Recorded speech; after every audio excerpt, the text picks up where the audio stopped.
आज हम एक ऐसी साइंस की बात करने वाले हैं जो हमारी दुनिया को आप कह सकते हैं अंदर से बदल रही है, हमारे खाने की थाली से लेकर हमारी दवाइयों के भविष्य तक। तो चलिए समझते हैं कि ये बायोटेक्नोलॉजी आखिर है क्या और इसके एप्लीकेशंस कितने कमाल के हैं। कैसा हो अगर हम जिंदगी को मतलब लाइफ को ही प्रोग्राम कर सकें। ये सुनने में किसी साइंस फिक्शन मूवी जैसा लगता है ना? पर ये कोई कहानी नहीं बल्कि बायोटेक्नोलॉजी के पीछे का सेंट्रल आइडिया है। तो चलिए इसी दिलचस्प दुनिया में थोड़ा और गहरा उतरते हैं। तो सबसे पहला और सबसे जरूरी सवाल, आखिर ये बायोटेक्नोलॉजी है क्या चीज? अगर बिल्कुल सीधे साधे शब्दों में समझें तो ये लिविंग ऑर्गेनिजम्स मतलब जो जीवित चीजें हैं उनकी नेचुरल मशीनरी का इस्तेमाल करके हमारे काम की चीजें बनाने की एक तकनीक है। इसे ऐसे समझिए कि हम नेचर की फैक्ट्री को अपने लिए काम पर लगा रहे हैं। और इससे बनता क्या क्या है? दवाइयां, बीमारियों को पहचानने के तरीके, यहां तक कि एनर्जी के नए सोर्स भी। अब देखिए, किसी भी बायोटेक प्रोसेस को कामयाब बनाने के लिए ना 3 बड़े चैलेंज होते हैं। पहला, हमें वो सही ऑर्गेनिज्म या एंजाइम ढूंढना पड़ता है जो हमारा काम कर सके और फिर उसे और बेहतर बनाना होता है। दूसरा, उसके काम करने के लिए एक परफेक्ट माहौल, एक ऑप्टिमल एनवायरनमेंट तैयार करना होता है। और आखिर में तीसरा स्टेप है जो फाइनल प्रोडक्ट बना है उसे बाकी चीजों से अलग करके प्यूरिफाई करना। तो चलिए देखते हैं कि ये 3 स्टेप्स खेतीबाड़ी यानी एग्रीकल्चर के मैदान में कैसे काम आते हैं। देखिए, हमारी दुनिया की आबादी लगातार बढ़ रही है, तो सवाल यह है कि इतने सारे लोगों का पेट कैसे भरेगा। और यहीं पर बायोटेक का एक सबसे बड़ा वादा सामने आता है कि वो हमारे खाना उगाने के तरीके को पूरी तरह से बदल कर रख सकता है। दशकों से हम क्या करते आ रहे हैं? फसल बढ़ाने के लिए महंगे महंगे केमिकल फर्टिलाइजर्स और पेस्टिसाइड्स का इस्तेमाल। पर अब हम देख रहे हैं कि इस तरीके की अपनी एक लिमिट है, एक सीमा है। पैदावार अब उस तेजी से नहीं बढ़ रही और पर्यावरण को भी नुकसान हो रहा है। तो जेनेटिक इंजीनियरिंग एक बिल्कुल नया रास्ता खोलती है। इसका एक बहुत ही शानदार उदाहरण है बीटी कॉटन, एक ऐसी कपास जिसमें पौधा अपना कीटनाशक खुद बनाता है, एक बैक्टीरिया की मदद से। और ये काम कैसे करता है ये भी बड़ा दिलचस्प है। देखिए, बैसिलस थुरिनजिनसिस नाम का एक बैक्टीरिया है। साइंटिस्ट ने इसका एक जीन पौधे में डाल दिया। अब होता यह है कि जब कोई कीड़ा जैसे कॉटन बॉल वर्म इस पौधे को खाता है तो पौधे में मौजूद एक प्रोटॉक्सिन उसके पेट में चला जाता है। कमाल की बात यह है कि ये टॉक्सिन वैसे तो इनएक्टिव होता है, लेकिन कीड़े के पेट का जो अल्कलाइन पीएच होता है ना, वो इसे एक्टिवेट कर देता है। और बस ये एक्टिव टॉक्सिन कीड़े के गट में छेद कर देता है और कीड़ा मर जाता है। कितना स्मार्ट तरीका है ना? तो ये तो हुई उन कीड़ों की बात जो पौधे के ऊपर हमला करते हैं, लेकिन असली खतरा तो जमीन के नीचे भी छिपा होता है। छोटे छोटे कीड़े जैसे कि निमेटोड जो तंबाकू जैसी फसलों की जड़ों को अंदर ही अंदर खोखला कर देते हैं। तो इनसे कैसे निपटा जाए? यहां काम आती है एक बहुत ही एडवांस्ड तकनीक जिसे कहते हैं आरएनए इंटरफेरेंस या आरएनएआई। इसे आप पौधे का अपना एक तरह का सेल्यूलर डिफेंस सिस्टम समझ सकते हैं। होता यह है कि यह तकनीक उस परजीवी, उस पैरासाइट के अंदर जाकर उसके कुछ जरूरी जीन्स को साइलेंट कर देती है, मतलब एक तरह से ऑफ कर देती है।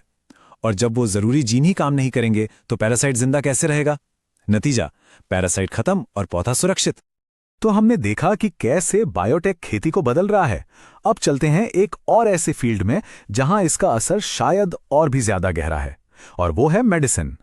हेल्थ केयर में बायोटेक ने जो किया है वो किसी क्रांति से कम नहीं। इसकी वजह से हम ज्यादा सुरक्षित और असरदार दवाइयां वो भी बड़े पैमाने पर बना पा रहे हैं। इंसुलिन की कहानी को ही ले लीजिए। 1983 से पहले क्या होता था? डायबिटीज के मरीजों के लिए इंसुलिन जानवरों जैसे कि गाय और सूअर से निकाला जाता था। अब इसमें दिक्कत यह थी कि कई बार लोगों को इससे एलर्जिक रिएक्शन हो जाते थे। फिर आई बायोटेक क्रांति। 1983 में एली लिली नाम की एक कंपनी ने ई कोलाई बैक्टीरिया का इस्तेमाल करके इंसानी इंसुलिन बनाया। और आज जो इंसुलिन बनता है वो बिल्कुल वैसा ही है जैसा हमारा शरीर खुद बनाता है। इसका मतलब कोई एलर्जी का खतरा नहीं और सप्लाई भी अनलिमिटेड। ये डायबिटीज के मरीजों के लिए एक बहुत बहुत बड़ी राहत थी। अब बात करते हैं एक और मील के पत्थर की। साल था 1990। मेडिसिन की दुनिया में ये एक ऐतिहासिक साल था, क्योंकि इसी साल पहली बार किसी इंसान पर जीन थेरेपी का सफल क्लिनिकल ट्रायल किया गया। ये थेरेपी एक 4 साल की बच्ची पर की गई थी, जिसे एडेनोसिन डीअमीनेज डेफिशिएंसी नाम की एक गंभीर बीमारी थी। इस बीमारी में शरीर का इम्यून सिस्टम जो हमें बीमारियों से बचाता है वो काम ही नहीं करता। तो डॉक्टर्स ने क्या किया? उन्होंने बच्ची के खून से उसके इम्यून सेल्स यानी लिम्फोसाइट्स को बाहर निकाला। फिर एक वायरस की मदद से उन सेल्स में बीमारी को ठीक करने वाला सही जीन डाला और फिर उन जेनेटिकली इंजीनियर्ड सेल्स को वापस बच्ची के शरीर में डाल दिया। अब ये एक परमानेंट इलाज नहीं था क्योंकि ये सेल्स हमेशा जिंदा नहीं रहते, लेकिन इसने पहली बार दुनिया को ये दिखा दिया कि जेनेटिक बीमारियों को उनके सोर्स पर मतलब जीन लेवल पर जाकर ठीक करना मुमकिन है। तो ये तो हुई बायोटेक की चमत्कारी ताकतों की बात। लेकिन कहते हैं ना कि बड़ी ताकत के साथ बड़ी जिम्मेदारी भी आती है। जब हमारे हाथ में डीएनए को बदलने की इतनी बड़ी शक्ति आ जाए तो जाहिर है इसके साथ कई मुश्किल नैतिक सवाल भी उठ खड़े होते हैं। ट्रांसजेनिक जानवरों को ही ले लीजिए। ये वो जानवर हैं जिनके डीएनए में कोई बाहरी जीन डाला जाता है। ऐसा क्यों किया जाता है? ताकि हम इंसानी बीमारियों को बेहतर समझ सकें। और आपको ये जानकर शायद हैरानी होगी कि जितने भी ट्रांसजेनिक जानवर मौजूद हैं उनमें से 95% से भी ज्यादा सिर्फ चूहे हैं। इन्हें कैंसर, अल्जाइमर जैसी गंभीर बीमारियों के लिए एक मॉडल की तरह इस्तेमाल किया जाता है ताकि उन पर नई दवाओं और इलाज का असर देखा जा सके। लेकिन ये ताकत मालिकाना हक यानी ओनरशिप को लेकर भी बड़े सवाल और विवाद खड़े करती है। इसका एक बहुत बड़ा उदाहरण बासमती चावल से जुड़ा किस्सा है। और यहीं से एक शब्द सामने आता है, बायोपायरेसी। इसका मतलब क्या है? इसका सीधा सा मतलब है जैविक चोरी। जब कोई मल्टीनेशनल कंपनी या कोई संगठन किसी देश के जैविक संसाधनों और वहां के पारंपरिक ज्ञान का इस्तेमाल करती है, लेकिन उस देश या वहां के लोगों से ना तो कोई इजाजत लेती है और ना ही कोई मुआवजा देती है। और यहीं पर हमें दुनिया में एक बहुत बड़ा असंतुलन देखने को मिलता है।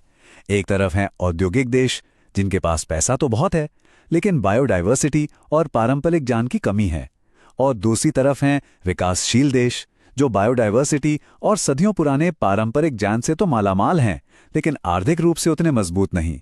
तो अक्सर होता यह है कि इस ज्ञान का फायदा तो उठा लिया जाता है पर इसका जो सही हक, जो मुआवजा मिलना चाहिए, वो नहीं मिलता।